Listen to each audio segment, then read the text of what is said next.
મુખ્યમંત્રીએ એસઈઓસી ખાતે સમીક્ષા બેઠક કરી કલેક્ટરોને હાઈ એલર્ટ પર રહેવાના નિર્દેશ આપવામાં આવ્યા છે। ઉત્તર ગુજરાતમાં ભારે વરસાદની આગાહી પણ છે, ત્યારે ઉત્તર ગુજરાતમાં એનડીઆરએફ અને એસડીઆરએફની ટીમોને તૈનાત કરવામાં આવી છે। દક્ષિણ ગુજરાતમાં રાહત કામગીરી ઉપર ભાર મૂકવામાં આવ્યો છે। અસરગ્રસ્તોને કેશ ડોલની ચૂકવણી પણ કરવામાં આવશે। 42,158 લોકોને સલામત સ્થળે ખસેડવામાં આવ્યા છે। ભારે વરસાદને કારણે 308 પશુઓના મોત થયા છે। રાજ્યના જળાશયોમાં 53% વધુ પાણી।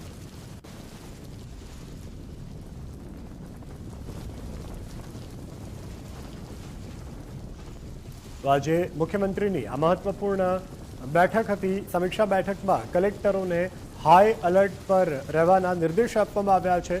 ખાસ કરી ઉત્તર ગુજરાતમાં જ્યારે ભારે વરસાદની આગાહી કરવામાં આવી છે હવામાન વિભાગ તરફથી, ત્યારે ઉત્તર ગુજરાતમાં એનડીઆરએફ અને એસડીઆરએફની ટીમોને પણ તૈનાત કરવામાં આવી છે।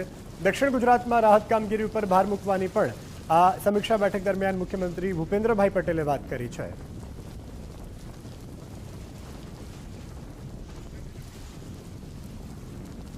તો જે રીતની જાણકારી પ્રાપ્ત થઈ રહી છે, અસરગ્રસ્તો જે છે તેમને કેશ ડોલ્સની ચૂકવણી પણ કરવામાં આવી છે। 42,158 લોકોને સલામત સ્થળે ખસેડ્યા હોવાની પણ જાણકારી અત્યારે પ્રાપ્ત થઈ રહી છે। ભારે વરસાદને કારણે અત્યાર સુધીમાં 308 પશુઓના મોત થયા છે।